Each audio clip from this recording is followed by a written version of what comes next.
Malam rekan-rekan semua, terdengar suara saya? Terdengar, Pak. Oke, siap. Kita mungkin mulai dengan materi yang lanjutan materi dari minggu kemarin ya. Nah, ini mungkin saya akan share screen berkaitan tentang materinya. Jadi sebenarnya sekarang itu kita melanjutkan. Di bisnis digital itu ada beberapa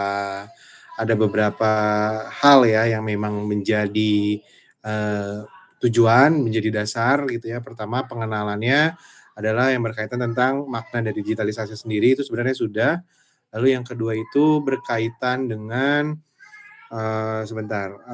aspek pemasaran, lalu juga aspek SDM, lalu aspek keuangan, dan juga aspek operasional. Nah, ada 4 itu yang akan kita pelajari. Kemarin berkaitan dengan maknanya tersendiri gitu ya, pengertiannya tersendiri mengenai digitalisasi itu sudah. Lalu next-nya itu berarti kita yang selanjutnya itu berkaitan tentang aspek pemasaran, ya. Nah, sekarang mungkin saya akan membahas terlebih dahulu mengenai aspek sumber daya manusia. Baru nanti berkaitan dengan aspek keuangan dan juga aspek operasional. Oke, gitu ya. Jadi saya sekarang mungkin akan membahas mengenai aspek keuangan. Nah, ini akan saya share screen terlebih dahulu. Oke, mudah-mudahan sudah terlihat ya. Jadi judul kuliahnya adalah digitalisasi pada fungsi sumber daya manusia. Oke, nggak tahu ini bisa nggak ya? Coba sebentar.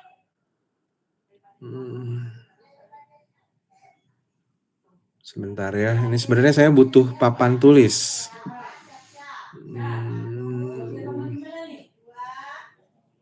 Oh, gini aja berarti. Sebentar.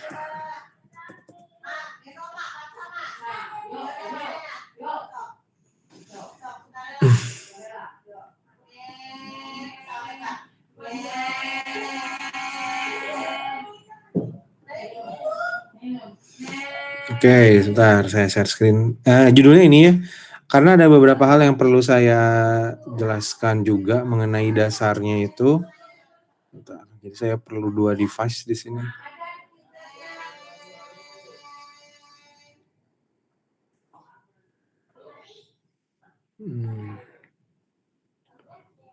Oke.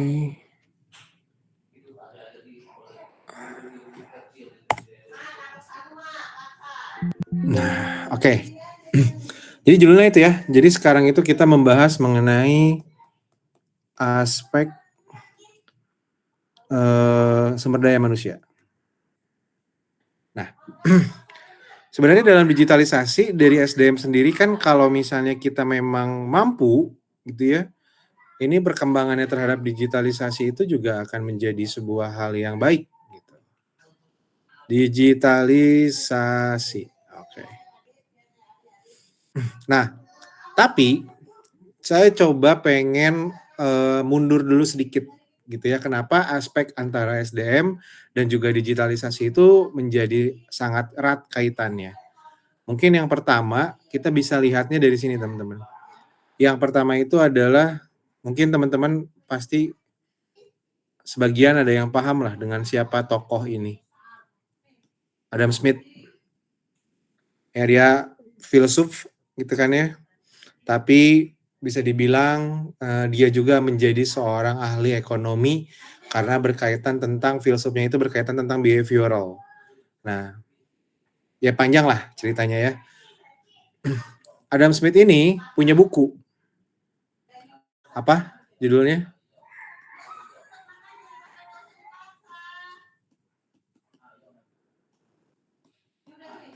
Nah, ini ya. The Wealth of Nation. Berkaitan tentang ekonomi. Di salah satu babnya dari The Wealth of Nation itu, dia menceritakan kan awalnya bagaimana kita bisa dikhususkan terhadap satu kemampuan. Dulu kan kalau yang diceritakannya adalah berkaitan tentang si peniti. Satu orang itu mungkin hanya bisa bikin berapa peniti per hari? 10 gitu ya. Paling kalau yang misalnya memang benar-benar fokus Ya paling bisa bikin 20 atau 15 gitu, selama 1 hari. Tapi si manusia tersebut, seorang tersebut, itu mengerjakan seluruh rangkaian prosesnya. Oke, sampai sana ya. Nah, mulai dari sana, Adam Smith itu coba akhirnya mempunyai sebuah, pemikiran, gimana kalau misalnya itu tuh dikecil-kecilkan atau di dalam chapter-nya itu kalau teman-teman suka ya, division of labor. Nah, si Adam Smith ini mengkerucutkan mengenai pengertian dari division of labor. Nah, jadi dia itu punya pemikiran berkaitan tentang ya mastering aja. Kalau misalnya ada siapa ya, saya agak lupa, generalis versus specialist gitu ya, ada ya, saya lupa siapa pengarang bukunya. Mengenai ini, nah itu menjadi sebuah hal yang memang menuntut kalau Adam Smith itu menuntut ke spesialis.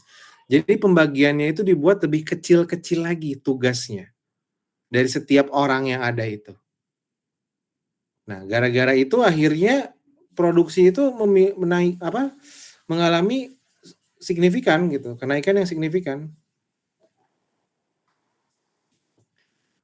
1 hari yang ngerjainnya jadi 4 sampai 10 orang malah bisa naikin jadi produksi penitinya 10.000 atau 1.000 gitu ya.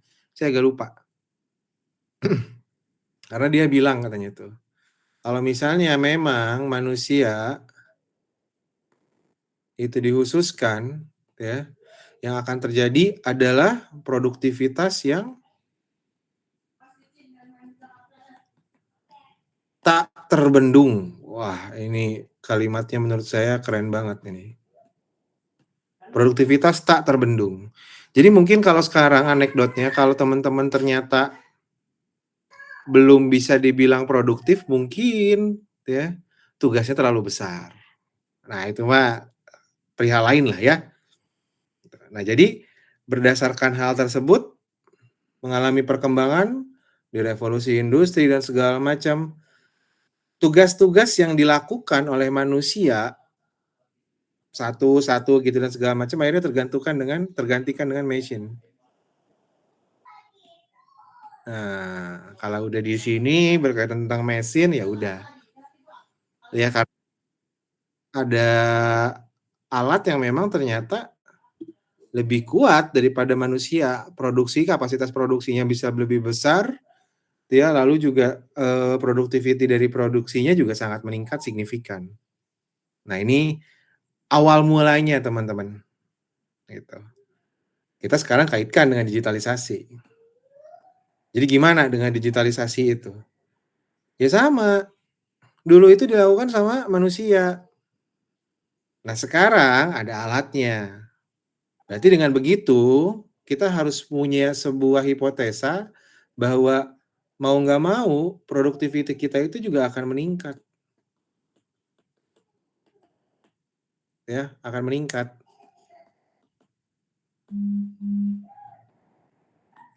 Nah, karena kita dibantu sama mesin. Dulu orangnya ya enggak gitu, karena kan dulu itu kalau setahu saya ya, sorry nih koreksi aja, saya agak-agak lupa soalnya.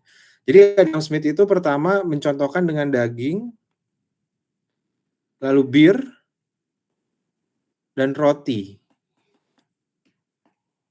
Ini mungkin jadi kebutuhan dasar ya, makan, minum, gitu kan. Nah, itu akhirnya yang akan meningkat, bayangkan seperti itu.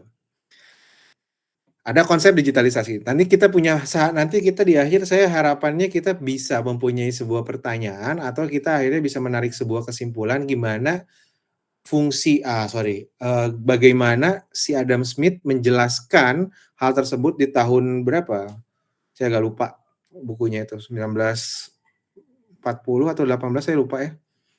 Dia terhadap produktivitas zaman sekarang tahun 2025, dengan alat-alat yang canggih dan segala macam. Nah, nanti itu yang akan menarik untuk dibahas. Oke ya? Nah, dasarnya itu dulu. Oke, baru kita masuk ke materi ya. Nah, ini saya stop share dulu. Mmm. Nah, oke. Sekarang kita membahas mengenai digitalisasinya. Nah, perkembangan apapun itu sebenarnya berkaitan dengan manusianya. Jadi kalau kata orang aduh, jadi kalau kata orang, beberapa gitu ya, kalau misalnya mungkin teman-teman ngelihat juga tuh, baru di-publish, videonya Ferry Irwandi gitu. Yang membuat barang itu mahal itu bukan barangnya sendiri, bukan value-nya sendiri, atau mungkin value-nya kan juga, ada gitu ya, tapi berkaitan tentang manusianya itu sendiri. Tuh, jadi bagaimana si manusia tersebut yang sebenarnya menjadi sebuah market cap-nya, capitalization of market-nya itu sebenarnya manusianya sendiri. Kalau misalnya ada yang berani beli sebuah jam tangan dengan harga miliaran gitu ya, ya karena memang berarti manusianya yang mau. Terus saya belajar juga dari, eee, sorry saya agak lupa orangnya, tapi saya ingat kata-katanya, kata-katanya yang pertama ya, yang berkaitan dengan harga itu segala macam, 80% itu orang membeli itu karena kepengen, 20%-nya karena butuh. Tapi kenapa kita kalau kita butuh gitu ya, kenapa kalau kita butuh, kenapa kita harus beli iPhone? Mau cari handphone harus beli iPhone. Kan ada Lenovo, kan ada Android lain dan segala macam yang harganya itu lebih jauh daripada iPhone. Ya kita beli karena pengen beli iPhone, padahal kita butuhnya cuman untuk alat komunikasi. Nah itu, oh kalau nggak salah Tumdes Semua Ringin deh kalau nggak salah. Jadi sebenarnya yang membuat sebuah aktivitas ekonomi hidup, apapun dan segala macamnya itu jelas karena manusianya. Itu jelas ya sebenarnya seharusnya itu menjadi sebuah hal yang tidak terbantahkan. Ya memang karena dunia isinya manusia, ya. Nah, kalau kita lihat sekarang ke si slide yang ini, jadi sebenarnya ini merupakan sebuah individu atau organisasi ya, yang menjadi sebuah penggerak. Nah, kalau di sini jelasannya baik institusi maupun perusahaan dan berfungsi sebagai aset yang harus dilatih dan dikembangkan kemampuannya. Tapi kalau sekarang ya, sumber daya itu menurut saya sudah menjadi sangat tidak terbatas. Kenapa bisa menjadi sangat tidak terbatas? Karena memang apa yang kita butuhkan tuh dari dulu sebenarnya juga terbatas. Contohnya, mungkin kita bisa ya mengkategorikan sebuah aset biologis. Nah, ini orang-orang accounting, orang-orang ya teman-teman pasti paham lah apa yang dimaksud dengan aset biologis. Bagaimana caranya kita mengembangkan agar sapi ya, kita beli sepasang, cewek cowok, kita, kawinkan, akhirnya menghasilkan anak. Anaknya nggak satu, bisa 2, bisa 3. Kalau kita catat sebagai aset pada awalnya, yang berarti yang kita beli, harga perolehannya itu cuma 2 yang sepasang. Karena yang satunya lagi yang tiganya lagi atau anak-anaknya itu adalah hasil perkembangbiakan. Jadi berapa kita mau ngesetnya, kan agak sulit, ya. Makanya itu kita ada, nilai taksir. Akhirnya bisa masuk dalam laporan keuangan. Itulah yang digunakan dalam laporan keuangan berkaitan dengan peternakan. Perkebunan juga sama, hasil stek lah, hasil apalah dan segala macam gitu ya, yang awalnya kita cuman punya 2, terus kita tumpang sarikan, lalu kita cangkok, lalu kita stek, muncul yang lain yang lain yang lain, gitu. Begitu juga manusia sebenarnya itu bisa dikategorikan sebagai aset biologis. Ya, atau kalau misalnya manusia mah ya berdasarkan kecerdasannya. Ada satu laboratorium yang dikepalai oleh satu profesor. Dia punya kekhususan dari bidang contohnya DNA aja, DNA ya. Si profesor tersebut paham caranya bagaimana mengetes DNA dengan cara waktu yang sangat singkat, dengan ini, itu, dan segala macamnya. Cuman ada satu-satunya di dunia. Ketika si profesor itu sudah tidak ada, bagaimana akhirnya kelanjutan usahanya, ya. Nah, itu adalah sumber daya. Nah, tapi yang kita bahas sekarang ini berkaitan dengan sumber daya yang memang karena mata kuliahnya digitalisasi ya, kalau mata kuliahnya akuntansi keuangan mungkin beda lagi, ya. Ini berkaitan bagaimana nih dengan cara digitalisasi ini. Kita bisa memahami hal terkaitan dengan digitalisasi karena setidaknya kita sudah pernah mencoba, kita sudah pernah memahami, kita sudah kenal walaupun belum terlalu akrab. Oke, tapi muncul lagi pertanyaan dan muncul lagi masalah teman-teman. Tapi ternyata SDM yang ada di Indonesia ini, itu sangat sedikit yang memang benar-benar bisa memanfaatkan digitalisasi dengan penuh, ya, dengan efektif dan efisien. Mungkin bukan dengan penuh lah bahasanya, gitu. Mereka punya alatnya, handphone punya, kuota punya, ya, tapi lebih baik dipakai cari yang hiburan daripada cari ilmu dan segala macam. Banyaklah ya. Atau mungkin kalau misalnya kita lihat perkembangan yang kurang merata, mungkin bisa ada, mungkin masih ada. Saya pernah tuh tahun berapa ya, tapi udah agak lama sih, 2014-an atau 2013-an gitu, ke Bayah.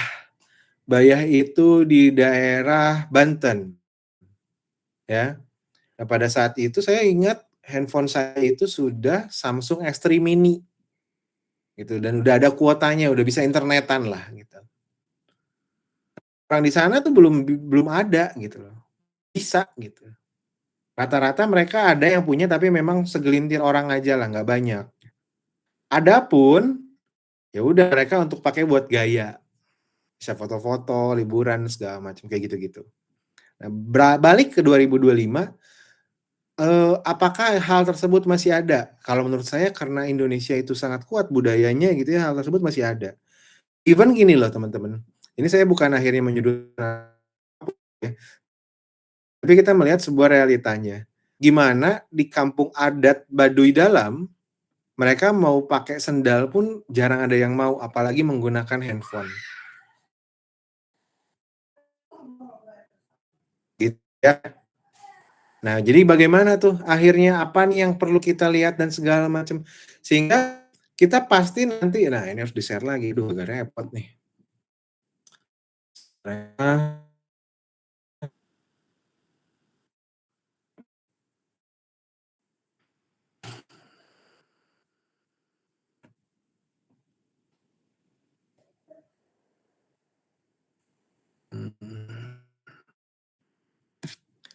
akhirnya nanti itu kita akan menentukan titik ya, pasti berkaitan tentang equilibrium, keseimbangan, gitu. Ini anggapannya garis X dan garis Y ya. Jadi bagaimana ketika kita bisa memanfaatkan teknologi adalah ketika orang memiliki pemahaman, ya, dibarengi dengan skill. Nah, ini knowledge, ini skills. Nanti saya bahas lebih dalam lagi berkaitan tentang ini, karena satu lagi itu adalah attitude. Nah, kita akan mendapatkan titik yang berkaitan tentang pemanfaatan dari digitalisasi ketika knowledge dan skill bertemu. Nah, berarti kita bisa tuh menggunakannya. Yang akan jadi pertanyaan, berapa orang yang bisa melaksanakan hal ini? Atau berapa banyak sih di Indonesia yang memang bisa memanfaatkan hal ini? Oke, gitu ya. Nah, ini contohnya dengan kemarin kita ngebahas UMKM ya. Kalau misalnya ini dibahas dengan UMKM ya gimana, kadang-kadang mereka punya dan segala macam hanya untuk terima WhatsApp pesanan, tapi tidak dicatat. Wah, kalau di akuntansi ciloko itu, gitu ya.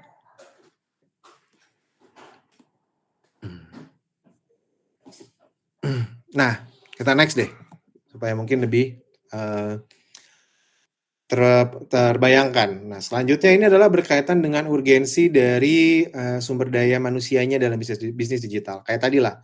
Jadi, alat-alatnya punya, tools-nya punya, tapi memanfaatkannya nggak tahu karena nggak punya skill, ya sudah. Tapi nggak tahu juga knowledge-nya, pemahamannya gimana dan segala macam, susah. Nah, ini mungkin saya akhirnya akan membagi atau breakdown beberapa hal. Yang pertama itu adalah mengoptimasi proses internal, ya. Yang kedua, mendapatkan profitabilitas. Yang ketiga, interaksi terhadap konsumen, partner kerja, dan stakeholder internal. Nah, itu yang akan saya bahas. Oke. Yang pertama adalah mengoptimasi proses internal. Ya, sebenarnya sekarang gitu ya, dengan banyak hal yang berkaitan tentang pengembangan teknologi, optimasi ini menjadi hal yang memang harus ada. Karena sekarang Indonesia bukan dikategorikan sebagai negara yang sangat tertinggal, ya memang berkembang, tapi menurut saya tidak tertinggal, gitu, ya. Sehingga proses tersebut itu sekarang banyak seharusnya dimanfaatkan. Lalu yang kedua, mendapatkan profitability. Dengan beberapa hal yang akhirnya terpangkas, karena adanya bantuan digital, itu akhirnya bisa meningkatkan keuntungan. Contohnya yang paling kecil kalau misalnya kita menyosor terhadap, apa namanya, UMKM. Dulu kayaknya mau jualan makanan, ya paling nawarinnya ke tetangga lah, ya paling-paling biar agak rame sedikit jualan depan komplek. Tapi sekarang rumah saya di Soreang, saya bisa dapat pembeli yang ada di Unjani, di Cimahi. Saya bisa dapat pembeli yang ada di Bandung, atau mungkin saya bisa yang dapat di Garut, Tasik, dan segala macam. Oke. Lalu interaksi terhadap konsumen. Nah, biasanya gini, ini semisal lah, kalian udah makan, makanannya enak. Gimana caranya pengen ngasih tahu terhadap owner-nya dan orang-orang lain, teman-teman kalian, bahwa makanan ini worth to try. Cobain aja dulu gitu. Biasanya difoto, masukin Instastory atau nulis di Google Review, gitu ya. Ada juga yang kecewa, ada juga yang nggak seneng. Akhirnya kayak gimana? Nulis juga Google Review. Nah, hal-hal tersebut itu berarti kita mendapatkan sebuah interaksi.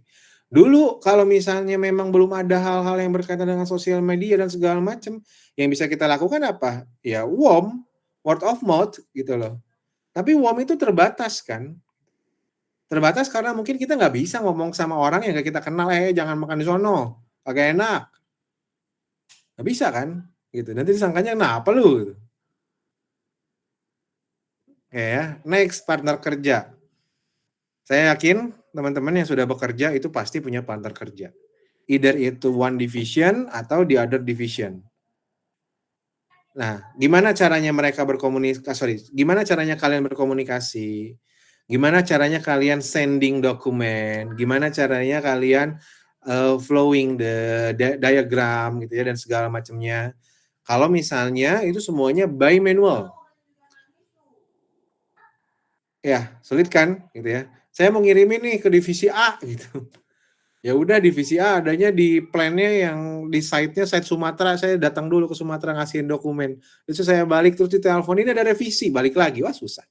Sekarang by WhatsApp aja udah bisa, ya. Atau misalnya kita kecilkan lagi gitu ya, jangan by WhatsApp atau mungkin itu terlalu jauh dan segala macamnya, ya sekarang verifikasi pun sudah banyak itu kan ya dibantu dengan digitalisasi. Ibunya di mana, pimpinan kaliannya di mana, "Mohon izin Ibu, minta validasi, dokumen perlu dikirimkan." Close. Ya, oke. Lalu selanjutnya stakeholder internal. Nah, ini kita sama-sama pahami dulu ya. Stakeholder internal itu berarti kalau misalnya kalian kerjanya di company gitu ya, mulai dari top management, middle management, sama bottom management itu menjadi sebuah stakeholder ya, yang berkaitan tentang internal. Nah, ini juga menjadi sebuah sarana komunikasi digital itu. Dulu kan biasanya ya, kalau saya masih pernah merasakan ya, waktu pas awal-awal lulus dari S1 lalu kerja di corporate, untuk reach out dari bos gitu ya, reach out ke komisaris dan segala macam, itu tuh segannya minta ampun, Wak. Ya kayak kita mau nyembah-nyembah gitu. Nah, kalau sekarang mungkin dengan adanya hal yang memang bisa kita lakukan, dibantu dengan digital, pun gitu ya berkaitan tentang misalnya perlu ada annual meeting, kita bisa melaksanakannya via Zoom dan segala macam, itulah. Nah, sehingga kalau kita lihat gitu ya, apa urgensinya dari bisnis digital? Ya flowing the process. Kita ngelihat dari bagaimana prosesnya ini segala macamnya berkaitan dan bekerja sama, tuh, untuk mencapai apa ya, visi dan misi dari organisasinya, ya. Urgensinya gimana? SDM dalam bisnis digital besar, apalagi di Indonesia. Nggak jarang mungkin teman-teman gitu ya, ada anak magang, Gen Z kayak gitu yang masih kuliah, benar-benar masih kuliah, belum punya kerja gitu, belum pernah punya pengalaman kerja atau magang atau apa segala macamnya gitu ya. Nah, mereka itu kadang-kadang masih merasa kesulitan. Bagaimana caranya buat sebuah dokumen, bagaimana mungkin ada beberapa yang masih nggak bisa untuk nge-print, gimana caranya nge-print mungkin masih ada, gitu ya, atau gimana caranya bikin PDF, atau gimana caranya nyatuin combine PDF, mungkin masih ada yang belum bisa, gitu kan. Sehingga tapi sementara kita itu, apa ya, lari-larian. Lari-larian sama siapa? Lari-larian sama perkembangan inovasinya itu sendiri. Kalau kita nggak adapt sekarang, ya akhirnya sulit. Tapi kalau kita adapt sekarang, ya mungkin hanya beberapa orang yang bisa mengikuti gitu, yang lainnya gimana nih, ketinggalan nih, gitu. Nah, itu jadi peran siapa sebenarnya? Ya kalau misalnya kalian tanya gitu ya sama saya, itu jadi peran siapa, Pak? Salah satunya selain peran pemerintah, ya itu adalah salah salah satunya peran dari universitas, dari lembaga pendidikan, dari perguruan tinggi. Karena kita punya kewajiban berkaitan tentang, apa namanya itu, pengabdian terhadap masyarakat, gitu ya? Oke, kita next. Nah, ini sebenarnya, dalam materi ini itu dikerucutkan bagaimana SDM itu dapat mengelola, sorry, kok SDM itu dapat mengelola, digitalisasi itu dapat mengelola SDM, gitu ya. Saya tanya deh sekarang, siapa yang nggak punya, apa namanya, siapa yang nggak punya LinkedIn? Ah, punya lah, gitu ya, walaupun fotonya masih belum di-upload, apa segala macamnya, it's okay, nggak apa-apa, tapi pasti punya.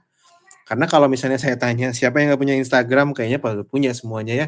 Walaupun mungkin beberapa ada yang berusaha untuk detox gitu ya, jadi akhirnya udah men-delete akun dan segala macam, at least kalian pernah punya, gitu. Nah, itu adalah salah satu hal yang memang akhirnya talent scouting jadi lebih mudah. Bayangannya gini, kita ini adalah seorang kita adalah seorang pemimpin dari sebuah organisasi sepak bola, punya klub lah, Persib kan juara. Kita cari kita cari orang yang memang pandai di posisi gelandang tengah atau, namanya itu the classic number 10. Kita mau cari itu. Kalau sekarang kayaknya ya kalau dulu mungkin ya contohnya dulu adalah agen, ada agen yang membawa. Walaupun sekarang sistem agen itu masih ada, tapi at least kita masih bisa melihat talenta-talenta dan segala macam itu nggak perlu jatuh jauh-jauh dulu, kita bisa lihat dari internet terlebih dahulu. Ya, dan segala macamnya lah gitu. Itu akhirnya meng-cutting proses. Bayangkan kalau misalnya memang ternyata hal tersebut itu agak sulit. Berarti yang kita butuhkan apa? Waktu yang lama, sumber daya yang harus dikeluarkan lebih banyak. Gitu kan ya. Tapi kalau misalnya ada segala macam, "Oh ini ada nih pemain bagus nih, saya suka nih. Ini dia klubnya, oh ini klubnya ini, dia agensinya agensi mana ya? Oh ini, ya udah kita kontak agensinya." Clear, ya. Saya rasa itu kayaknya tidak terlalu sulit lah untuk dijelaskan. Lalu selanjutnya pengelolaan SDM yang dimiliki perusahaan. Contoh, PT DI sebelum tahun 2003 ketika dia dilaksanakan perumahan massal, karyawannya sampai dengan 11.000. 11.000. Pabrik-pabrik juga sama ya. Ada yang orang Garut mungkin, ada Changsin di sana. Berapa banyak si karyawannya. Gimana kalau misalnya kalau ada satu masa ketika kita mau mengurusi tentang payroll, tentang penggajian. Gitu ya. Dulu kayak gimana sih? Kalau dulu setahu saya ya gitu dan segala macam, mereka tuh setiap akhir minggu akhirnya memang, gajian dan mereka akhirnya ngalir, ngantri untuk menerima upah karena memang belum langsung payroll bank, gitu. Tapi sekarang kan kayaknya nggak repot ya, nggak perlu tuh kita harus ambil duit dulu euy sabaraha 15 miliar, keur naon, keur gaji, unggal minggu deh, wah pusing ngitungin uang segitu. Ya akhirnya itu bisa dibantu dengan digitalisasi dan segala macam. Proses kalian cuti aja mungkin sekarang beberapa perusahaan kan itu sudah pakai e-leave ya. Jadi proses pengajuan cutinya menggunakan, aplikasi. Sekarang apalagi HR software segala macam tuh banyak banget, gitu ya. Nah, Selanjutnya ada juga yang berkaitan tentang keamanan. Tapi kalau sekarang kita kenal yang namanya cyber security. Ya, cyber security itu dimulai dari hal yang paling dasar adalah penetration test sama load test. Bagaimana satu web, bagaimana satu platform ketika di-push sama berapa ratus orang yang mengakses secara bersamaan. Itu yang paling rendahnya. Gitu ya, tapi berkaitan dengan data perusahaan dan segala macam nantilah saya bahasnya. Lalu selanjutnya adalah peningkatan soft skill. Saya adalah salah satu orang yang memang banyak banget, otodidak. Sehingga kalau misalnya dibilang saya itu spesialis atau generalis, sebenarnya saya generalis untuk beberapa hal yang memang di luar dari accounting, gitu ya. Tapi kalau accounting saya bisa bilang saya spesialis, karena saya udah punya pengalaman dan segala macamnya lah, gitu. Nah, untuk yang lain-lainnya contohnya main musik, saya main gitar bisa nggak? Bisa. Gitu, tapi ya gitu-gitu aja. Kalau ngelit gitar, ngelihat dulu YouTube, dia kuncinya kemana, notasinya gimana, mau main melodinya dari fret berapa dan segala macam masih ngelihat gitu ya. Main piano nggak bisa gitu ya. Atau misalnya contohnya ngebenerin motor deh, bisa nggak? Ya kalau hal-hal yang mudah mah bisa gitu. Tapi kalau yang udah berkaitan sama kekhususan mesin dan segala macam, saya nggak bisa. Nah bayangkannya ketika saya ini belajar digital. Kalau saya memang benar-benar hanya berkaitan tentang otodidak, ya saya nggak punya skill-skill yang memang menjadi soft-nya itu berkaitannya di mana. Soft skill itu bukan hanya komunikasi ya kalau menurut saya gitu ya, komunikasi ya memang soft skill, tapi bagaimana kita menelaah terjadi sebuah masalah, kita cari penyebabnya dengan cara waktu yang singkat, itu pertamanya adalah soft skill-nya dulu, gitu. Dengan cara bertanya dan segala macamnya itu soft skill-nya dulu. Ya. Lalu selanjutnya adalah sistem penilaian yang kuantitatif ya, karena memang berkaitan dengan digital, itu rata-rata mereka menyajikannya sebuah angka.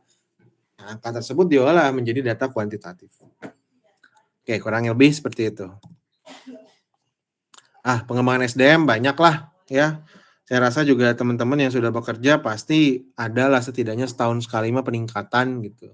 Itu menurut saya sudah menjadi sebuah kewajiban ya, apalagi kalau kita ngobrolin masalah Sustainability Development Goal, SDGs.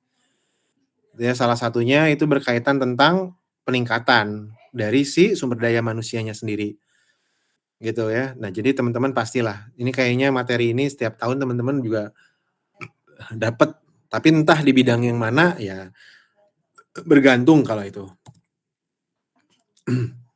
Nah, modelnya segala macam, ya, ini nggak perlu kayaknya ini nggak terlalu, kalian fokuskan juga sebenarnya ini is okay, karena kalau menurut saya, apa yang saya tuliskan di sini mungkin sekarang sudah berubah. Ya ini materi kalau nggak salah tahun 2021, materi yang saya tulis ini tuh, gitu ya. Sekarang mungkin udah banyak berubah juga gitu. Jadi sehingga kalau misalnya model gitu ya, mau apa dan segala macam sekarang ya sudah bisa gitu.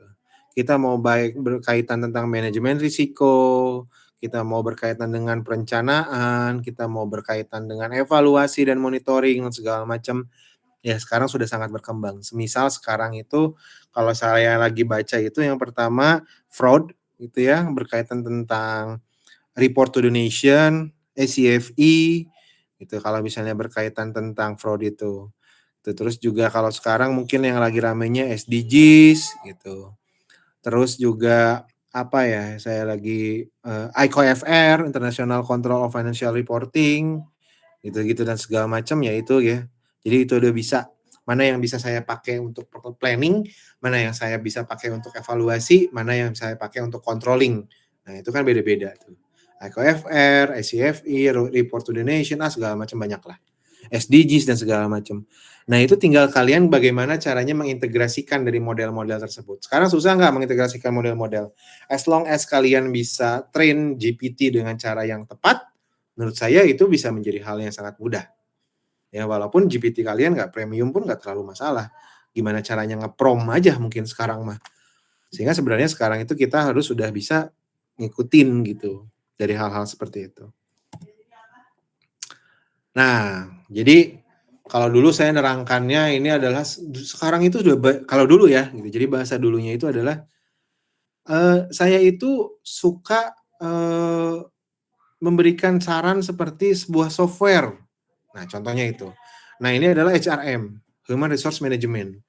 Sekarang, apa ya, kalau mungkin sekarang, pakai Notion, dulu di YouTube sering iklannya tuh Slack, gitu ya, ClickUp, segala macam yang kayak gitu-gitulah.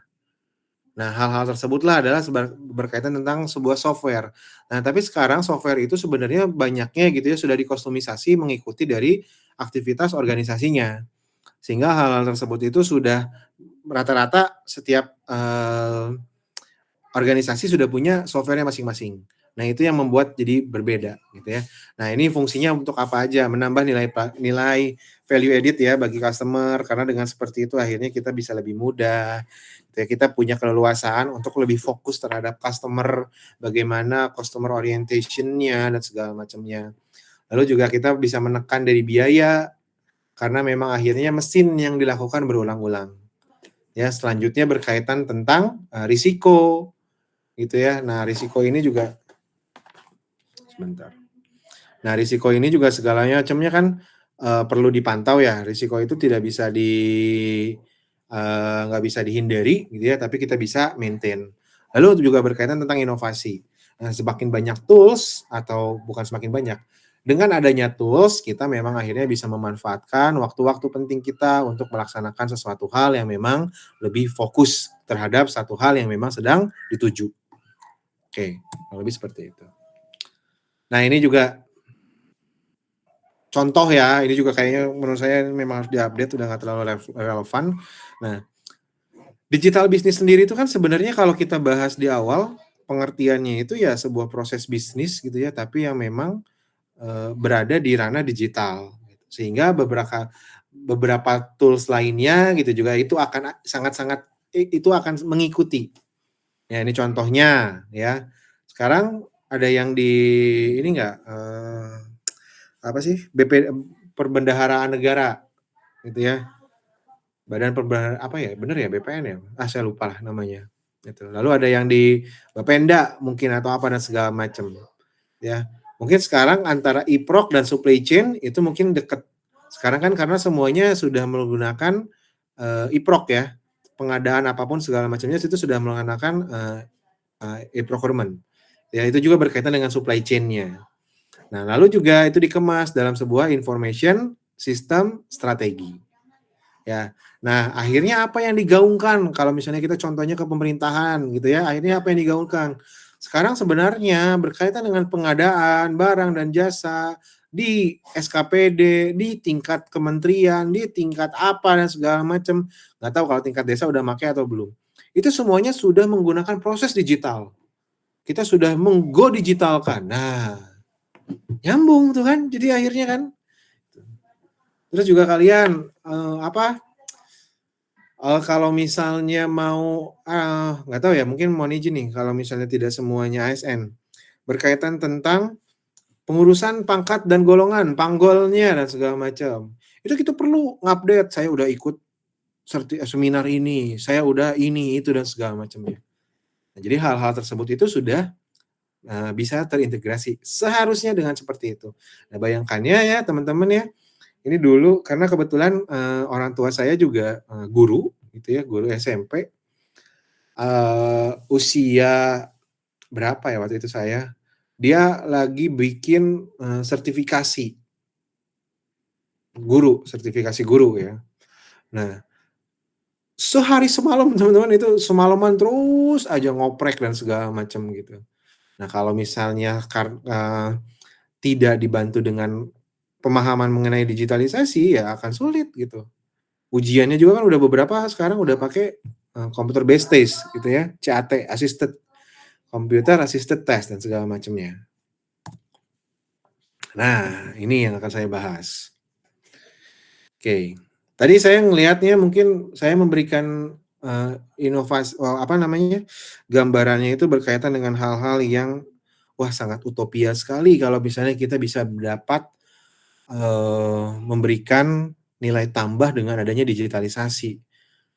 Menarik sekali gitu ya. Nah, coba.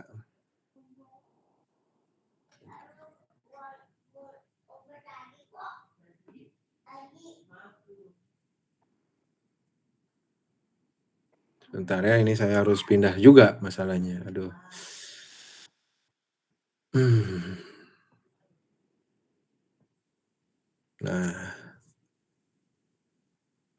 oke, ya.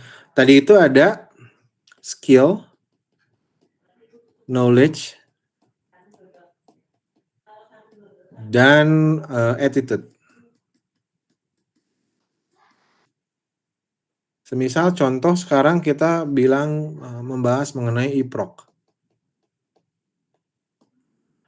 Tujuannya digitalisasi electronic procurement itu akhirnya bisa menekan risiko terjadinya collusion. Oke, ya. Pertanyaan saya, apa masih terjadi kolusi? Masih, Pak. Ya, ternyata masih terjadi nih kolusi. Jadi apa nih yang bisa akhirnya dikaitkan dengan si digitalisasi itu? Oke, kita punya skill, kita punya knowledge, kita nol attitude, ya akhirnya nggak bisa berjalan. Sulit, gitu ya. Karena apa? Balik lagi, semua itu digitalisasi itu yang mengontrolnya siapa ya? Human-nya, manusianya. Oke. Nah, ini sedikit ya, kita kaitkan dengan sebuah teori. Nicola Machiavelli. Machiavelli, gitu ya. Orang-orang yang mengikutinya Machiavellian. Nah, dia itu punya buku, bentar, Il Principe.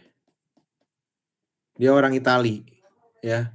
Nah, ini adalah ketika terjadi, apa ya, kerusuhan lah, ya, terjadi gencatan perang saudara segala macam yang memisahkan antara Florence, ini seingat saya ya, Milan, Roma, terus satu lagi itu saya lupa. Pokoknya ada 4 kota. Florence di mana si Nicola Machiavelli-nya ini dia hidup gitu ya, sebagai pusat administratifnya Italia, ya. Lalu Milan memang sebagai, ya dari dulu mas segala macamnya juga itu mah udah jadi, pusat budaya, pusat apa dan segala macam gitu ya. Nah, Roma adalah sebagai pusat agama, gitu ya. Nah, Nicola Machiavelli ini dia punya paham gitu, bahwa ini sebenarnya membahas mengenai politik ya, tapi nanti ada kaitannya. Bahwa politik itu adalah tentang yang berhasil, bukan tentang yang baik atau yang buruk. Nah, nilai ini bertentangan dengan orang-orang yang ada di Roma. Karena banyak yang bertentangan dengan orang-orang di Roma, akhirnya Nicola Machiavelli itu dicap sebagai orang yang tidak percaya dengan agama. Akhirnya diperangi dan dia dipenjara sampai akhirnya masa hidupnya gitu ya, dia mengalami hal-hal yang memang ya penyiksaan dan segala macam lah pada saat itu, gitu ya. Nah, terus apa yang akhirnya si Nicola Machiavelli itu sebenarnya tuliskan? Saya jujur, sempat membaca teks aslinya, tapi ya memang susah ya, nggak sama sekali nggak paham gitu ya. Saya cari translate-nya, bahasa Inggrisnya juga saya masih agak-agak nggak terlalu kuat gitu ya, akhirnya capek gitu kan, cepet capek kalau baca yang nggak terlalu pahami, akhirnya saya cari translate-nya dan memang teman-teman, memang, ini memang apa yang saya baca ternyata dengan apa yang orang lain artikan itu memiliki sebuah arti yang berbeda. Ya, bukan berarti saya benar dan juga belum tentu teman saya yang lainnya ketika saya ajak diskusi mengenai ini itu juga benar, gitu. Tapi ini yang akhirnya saya lihat adalah bagaimana cara human itu menginterpretasi suatu hal.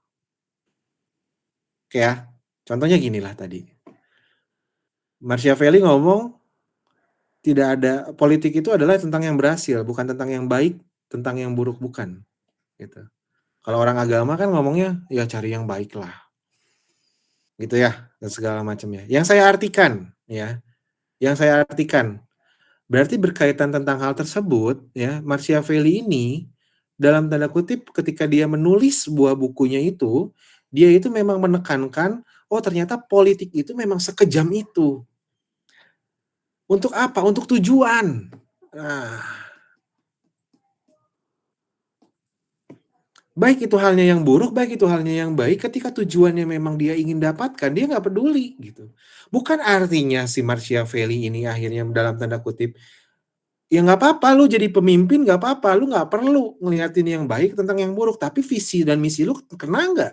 Bukan berarti kayak gitu, kalau saya mengartikannya, ya. Nah, tapi beberapa teman lain gitu, ketika saya coba ngobrolin ini dan segala macam gitu ya, dia beranggapan bahwa gitu, politik itu yang harus dimenangkan, itu adalah ketika yang memang memberikan sebuah hal yang baik kok gitu, kepada siapa? Nah, ini jadinya akhirnya, kepada siapa?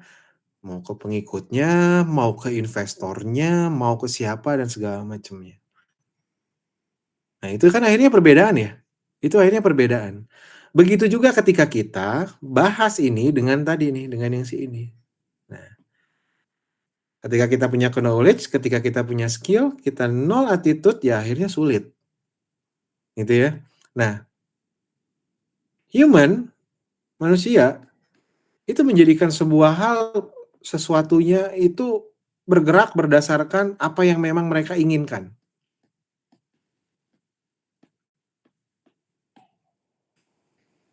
Apa yang mereka inginkan. Mereka ingin A, ya udah kita A gitu ya. Kadang-kadang saya kalau misalnya ini ya, saya kalau misalnya berdebat sama pasangan saya gitu ya, sama istri saya gitu, saya udah punya pemikiran sendiri gitu ya, walaupun itu bertentangan dengan pemikiran pasangan saya gitu. Tapi kadang-kadang kalau cewek kan katanya rata-rata lebih banyak berkaitan tentang perasaannya dan segala macamnya, banyak pertimbangan. Kalau cowok kan katanya banyaknya logikanya. Tapi kadang-kadang kalau istri saya ngomong ya gitu, "Kamu mah licik," katanya tuh. "Jadi kamu mah udah tahu apa yang memang kamu inginkan dan sebenarnya kamu tuh ingin menginginkan sesuatu yang memang sudah kamu rencanakan. Dengan cara ini, itu, dan segala macam." Sampai ngomong ke kita gitu ya, sampai ngomong ke cewek, "Jangan banyak mikirin tentang perasaan." Padahal kadang-kadang kita sendiri itu gitu ya, cowok-cowok sendiri itu udah tahu gitu, kita tuh pengennya kayak gimana. Nah, itulah hal yang kita lakukan. Nah, supaya kita menang gimana caranya? Ya jangan mikir pakai perasaan, pikirnya pakai logika, bener nggak? Kayak gitu. Nah, itulah jadi satu hal yang menurut saya teori Machiavelli ini, oh ada benar ya gitu. Oke, ya. Nah, kita balik lagi gitu, ke si ini, ke si kolusi. Akhirnya sekarang ketika udah ada e-prok, udah ada digitalisasi, udah ada internet, udah ada UNA itu dan segala macamnya.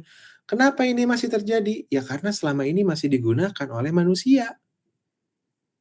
Kenapa kalau misalnya digunakan sama manusia? Karena human itu memang berkaitan tentang apa yang dia inginkan. Ketika tercapai senang, ketika nggak tercapai sedih, gitu. Jadi ketika ditanyakan siapa yang salah ketika ada kolusi yang sudah ada ininya itu dan segala macamnya. Kembali lagi, itu adalah manusianya sendiri.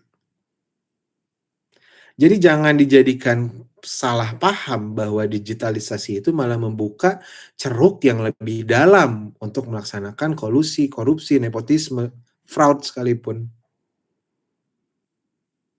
gitu ya. Karena digitalisasi itu membantu manusianya lebih berpikir bagaimana caranya untuk lebih aman, lebih efisien, lebih efektif dan segala macam.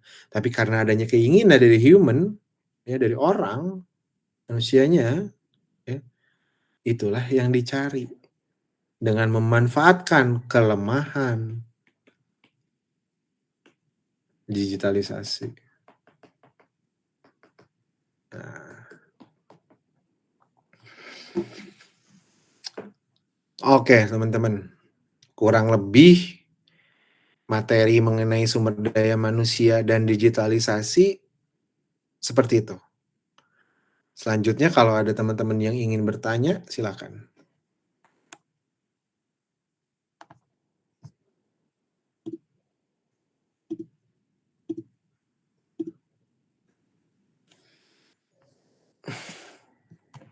Jam 9, silakan kalau ada yang ingin tanyakan teman-teman.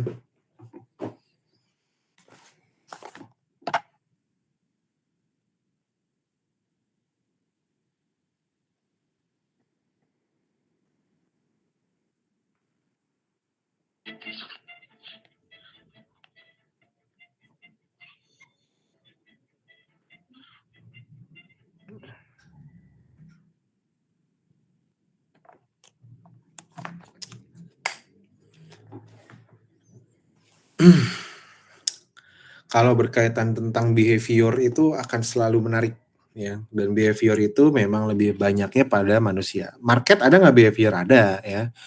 Behavior market, behavioral dari si regulator segala macam itu banyak. Tapi kalau misalnya ya itu tetap balik lagi terhadap si, manusia-manusianya itu sendiri gitu.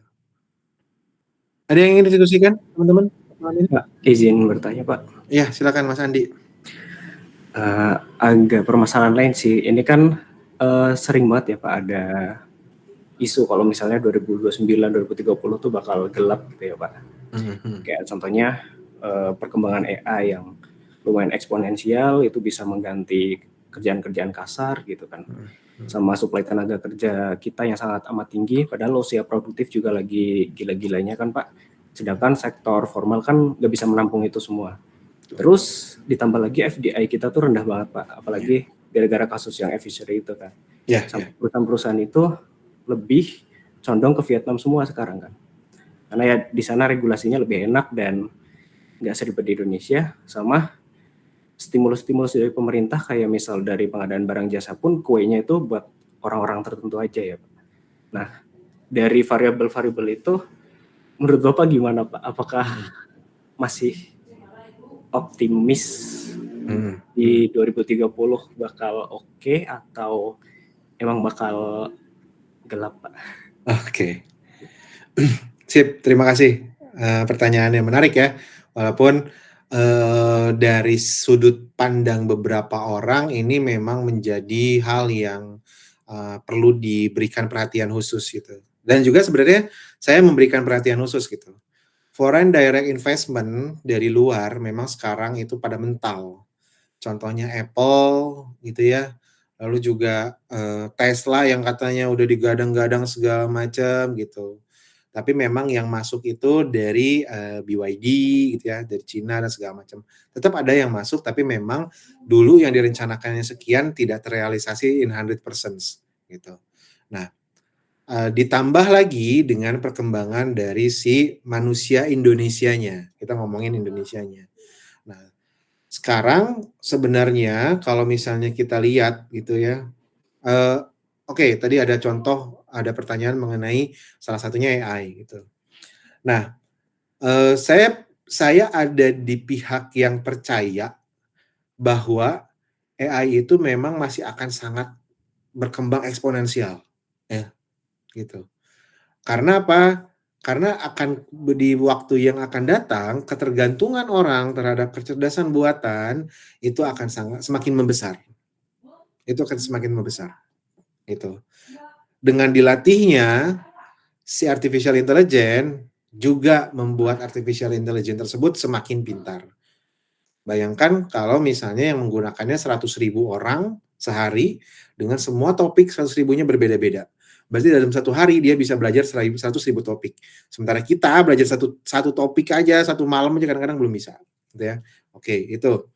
Kita kaitkan lagi dengan perkembangan dari si masyarakat. Jangankan gini loh teman-teman, dari beberapa rekan, baik itu dosen ataupun profesional gitu ya, yang saya kenal ini, itu masih ada yang enggak lah, kalau antipati mungkin enggak ya. Masih ada yang menganggap sebelah mata mengenai AI ini gitu. Kalau saya tidak menganggap ini sebagai sebelah mata. Tapi saya menganggapnya AI itu benar-benar rekan untuk boosting productivity saya. Seharusnya seperti itu. Kalau buat saya, gitu ya. Bayangkan kalau misalnya masih banyak banget yang antipati sama AI. Kalau ditujukan gitu ya, pertanyaannya nanti gimana Pak? 2029, 2030, Indonesia emas, Indonesia gelap, gitu ya. Ya kalau misalnya memang seperti itu akhirnya mungkin aja Indonesia itu akan membuat sebuah depression lagi, gitu ya. Jarak yang akhirnya menekan itu semakin jauh. Ada orang yang bisa ada orang bisa memanfaatkan AI, ada orang yang tidak bisa memanfaatkan AI. Yang akhirnya apa? Yang akhirnya yang tidak bisa memanfaatkan AI mungkin itu akan lebih tertinggal lagi. Nah, sekarang pertanyaannya, berapa persen jumlahnya? Itu yang kita nggak tahu, karena belum ada datanya dan segala macamnya. Berapa persen nih datanya ini yang bisa menguatkan? Kalau 1%, 2% ya udah oke lah gitu. Ya tapi kalau misalnya 85%, waduh, berarti penduduk Indonesia cuma 15% yang bisa melaksanakan pemanfaatan AI. Selebihnya gimana? Ya, oke, itu. Lalu memang tadi ada juga yang berkaitan tentang sektor formal dan sektor informal. Oke, kalau saya lihat gitu ya, dari beberapa data yang coba saya kurasi, ternyata memang Indonesia itu lebih banyak ditopang sama sektor informal. Kita clear dulu deh, sektor informal itu apa? Sektor informal itu definisi saya ya, definisi saya, nanti bisa beda. Sektor informal itu adalah pekerja tapi yang memiliki tingkat penghasilan tidak tentu. Itu sektor informal, kalau buat saya. Ya kalau misalnya kita punya pendapatan setidaknya 10 juta lah sebulan itu udah pasti gitu ya, nggak ada potongan ini itu dan segala macam udah pasti, itu berarti udah masuknya ke sektor formal. Oke. Nah, yang sekarang ya permasalahannya sektor formal lebih gede. Sektor formal lebih gede. Kita kaitkannya ke mana? Ketika sektor informal yang lebih gede. Kita kaitkannya terhadap ketika sektor informal ini yang lebih besar juga, tapi ternyata dia tidak bisa memanfaatkan teknologi. Wah, bayang nggak tuh? Akhirnya makin seperti apa ke depannya dan segala macam, gitu.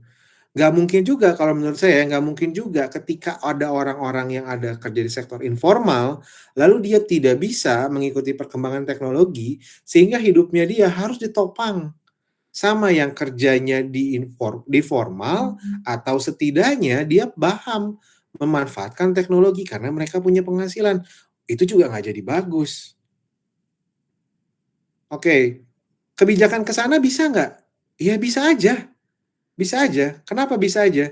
Sekarang kalau misalnya kita punya pendapatan lebih dari 2,5 miliar pakai pakai pajak berapa pajak kita bayar? Yang dapat 100.000 berapa pajak persennya yang bayar? Segregasi lagi tuh muncul. Ya nggak? Kalau iya pengelolaannya tepat gitu ya, orang kaya bayar pajak sesuai dengan penghasilannya dan segala macam, ini untuk diputar gitu ya, ini untuk diputar dan segala macam gitu ya, ini untuk meningkatkan hal yang ini. Berarti mau nggak mau nanti ini akan meningkat sendiri nih, sektor informal dan juga yang tidak bisa memanfaatkan teknologi. Kalau memang harus seperti itu, ya. Nah, ini juga saya keingetan nih, di dalam bukunya Adam Smith gitu ya, salah satu elemen yang penting itu juga adalah pengembangan dari modal, gitu, capital-nya itu sendiri gitu. Nah, si negara itu kan kalau Adam Smith bilang, jangan cuap sana, jangan cuap sini, jangan cawe-cawe sana, cawe-cawe sini gitu. Ya bikinlah infrastruktur, ya bikinlah regulasi dan segala macam, cuman ketika kalian dapat duit investasikan lagi. Nah, kalau kata si Adam Smith kayak gitu tuh, di bukunya gitu. Nah, ketika terlihat seperti itu, kalau misalnya kita tidak bisa menyelesaikan permasalahan yang ada di sini, permasalahan orang yang tidak bisa memanfaatkan perkembangan teknologi dan bekerja di sektor informal, ya akan sulit ke depannya. Indonesia akan sangat sulit, bersaing. Kita nggak tahu ya datanya berapa, tapi anggap dengan data kasar yang saya coba cari ini, itu, dan segala macam, saya simpulkan gitu ya, sektor informal dan bisa memanfaatkan teknologi itu mungkin sekitar 15%. Kita sekarang ada 250 juta jiwa, anggap, ya. 15%-nya berarti sekitar 20 atau 30 juta orang. Ya, 30 juta orang. 220 juta orangnya ditahan sama 30 juta orang, ya nggak bisa lah. Nah, itu yang jadi fokus sebenarnya kalau menurut saya. Jadi apa yang kita bisa lakukan sekarang karena kita sedang berkuliah, kita sedang menuntut ilmu dan segala macam, ya manfaatkan hal tersebut gitu. Supaya apa? Supaya kita setidaknya juga akhirnya bisa mendorong gitu. Walaupun gitu ya, ya kita nggak mau ya, jujur saya pun nggak mau ketika saya berada yang di sini, berada di sektor informal dan tidak bisa memanfaatkan teknologi, saya nggak mau. Saya pengennya ada yang di sini gitu.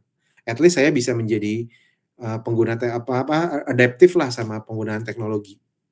Nah, kalau kayak gitu yang saya akan lakukan gitu ya, walaupun, mau seperti apa, setidaknya ketika saya bisa ini, saya bisa menjelaskan gitu ke orang lain. Supaya hal ini tuh nanti beban saya di akan datang tuh nggak terlalu berat.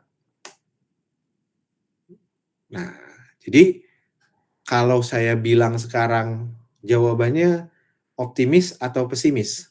Saya optimis sama diri saya, berkaitan tentang pengembangan dari diri saya dan kemampuan saya, yang mudah-mudahan atau yang insya Allah gitu ya, saya bisa membantu ininya. Itu dari diri saya. Ada pesimisnya nggak? Ada pesimisnya. Pesimisnya apa? Ketika saya yang bukan siapa-siapa ini dan segala macamnya, bergantung terhadap sebuah regulasi, bergantung terhadap sebuah aturan dari pemerintah, yang ternyata tidak terlalu memihak apa yang saya inginkan, itu saya jadi pesimis. Jadi basisnya beda tuh, kalau misalnya seperti itu. Nah, saya juga mungkin bisa, dalam tanda kutip ya, saya bisa menyarankan pada teman-teman semua yang ada di sini, ketika teman-teman bisa gitu ya, untuk membuat diri teman-teman menjadi optimis, nah, apa yang kalian menjadi pesimis, nah itulah dibantu, di sektor itulah dibantu gitu. Nggak usah semuanya seperti saya sama gitu, nggak usah. Teman-teman ahlinya di mana dan segala macam, itu ada gap-nya, itu ada yang tertinggalnya, karena teman-teman punya kemampuannya ya cobalah. Supaya apa? Supaya kita sebenarnya tuh, saya tuh mikirin diri sendiri gitu, saya mikirin diri saya sendiri. Saya nggak mau menanggung beban yang terlalu banyak nantinya, terlalu berat. Kalau misalnya memang cuma 15% teman-teman, kalau ternyata jadinya cuma 5% penduduk Indonesia yang kuat, 95%-nya harus ditopang karena kita bayar pajak terus-terusan, saya nggak mau gitu loh. Jadi saya memikirkan diri saya sendiri gitu. Nah, kurang lebih seperti itu tanggapan saya, Mas Andi. Terima kasih. Baik Pak, terima kasih. Cuma tadi kalau misalnya bener yang bisa manfaatin 15, berarti sisanya gimana Pak? Emang itu nggak akan bikin chaos Pak? Ya iya itu, bener. Apa itu memang tidak akan bikin chaos loh. Sekarang gini aja teman-teman, ini pada tinggal di Bandung ya. To be clear, disclaimer dulu, saya penggemar Persib gitu ya. Saya suka bola lah sebenarnya. Kebetulan tinggal di Bandung, jadi seringnya nonton Persib dan segala macam. Tuh. Dengan orang yang bobotoh Persib berapa persen lah di Bandung, gitu ya. Kemarin ketika Persebayanya sama Persik loh, padahal Persibnya nggak main gitu. Sampai jam 2:30 malam. Lalu lintas rusuh. Ya. Nah ini sekarang kita coba scale up angkanya. Rusuh nggak? Chaos pasti. Gitu. Pasti terjadi huru-hara sana sini gitu loh. Ya mungkin nanti akhirnya akan lebih banyak ya dalam tanda kutip, mudah-mudahan nggak terjadi gitu. Akan lebih banyak nanti mungkin Robin Hood yang pakai topeng. Oh sorry, ada mungkin akan lebih banyak orang-orang baik yang memakai topeng Robin Hood jadinya nanti ke depannya. Gitu.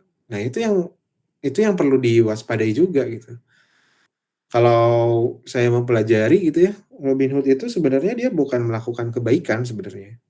Dia menambah sebuah chaotic gitu, tapi dia memang dengan caranya sendiri dan itu memang akhirnya dalam tanda kutip, mengkritik gitu ya. Nah, tapi karena dia bukan siapa-siapa dan segala macam ya akhirnya dia menjadi Robin Hood gitu. Dia mencari uang dari orang yang kaya dibagikan kepada yang miskin gitu. Karena ternyata yang kayanya ini terlalu greedy gitu ya, terlalu serakah gitu. Nah, jadi pasti chaos gitu. Terus gimana? Nah, ya itu, kalau menurut saya itu adalah salah satu perannya dari pemerintah. Mau nggak mau tuh, bikin regulasi yang memang siap menopang. Kalaupun saya jadi presiden, ketika saya ditanya hal ini gitu ya, jawaban ini gitu, di detik ini saya juga belum bisa menjawabnya. Gitu. Tapi setidaknya kepercayaan terhadap pemerintahan itu seharusnya masih tumbuh gitu, masih timbul gitu. Memang kalau misalnya kita bilang gitu ya kan pajak itu adalah sesuatu hal yang jangan pernah diharap imbalannya, gitu ya. Oke, saya tidak mengharap imbalannya, saya nggak mengharap, tapi saya mengharap berkaitan dengan kontribusinya, karena saya pun sudah berkontribusi gitu, walaupun setidaknya sekecil apa yang bisa saya kontribusikan, ya itu gitu ya. Jadi saya harapnya adalah kontribusinya gitu, bukan imbalannya. Gitu, Mas Andi.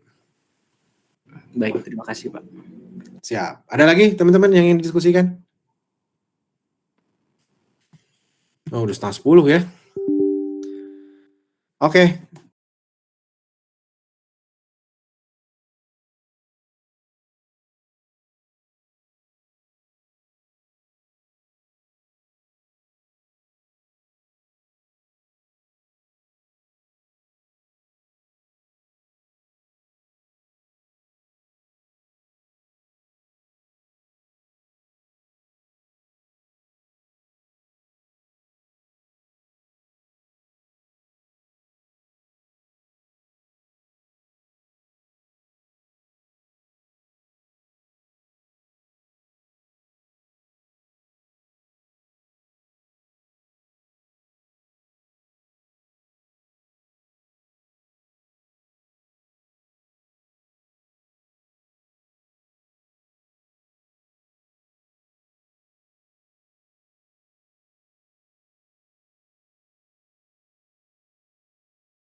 Kita agak melenceng-melenceng sedikit nih ngebahasnya apalah gitu ya. Ya sebenarnya kayak yang tadi tuh ya di, Adam Smith terus juga Machiavellian itu kan nggak ada di dalam RPS gitu. Tapi karena ada kaitannya gitu. Nah saya pengen nanti pun summative test-nya itu mungkin kalian bisa berpendapat dengan cara seperti itu gitu. Kembangkan wawasan kalian, kembangkan apa yang kalian bisa pahami, tuliskan gitu. Nanti soalnya nggak banyak biasanya kalau saya bikin paling 2 soal, 3 soal, tapi, yang saya harapkan adalah jawabannya yang panjang, tuh. Karena saya suka ngebacain jawaban-jawaban dari teman-teman gitu ya, dari mahasiswa-mahasiswa itu saya suka gitu, karena siapa tahu ada saya nggak tahu gitu, karena saya nggak tahu akhirnya saya cari tahu gitu, dan saya cari tahu akhirnya saya tahu. Dengan saya tahu, saya bisa mengurangi resiko kesalahan yang bisa saya perbuat.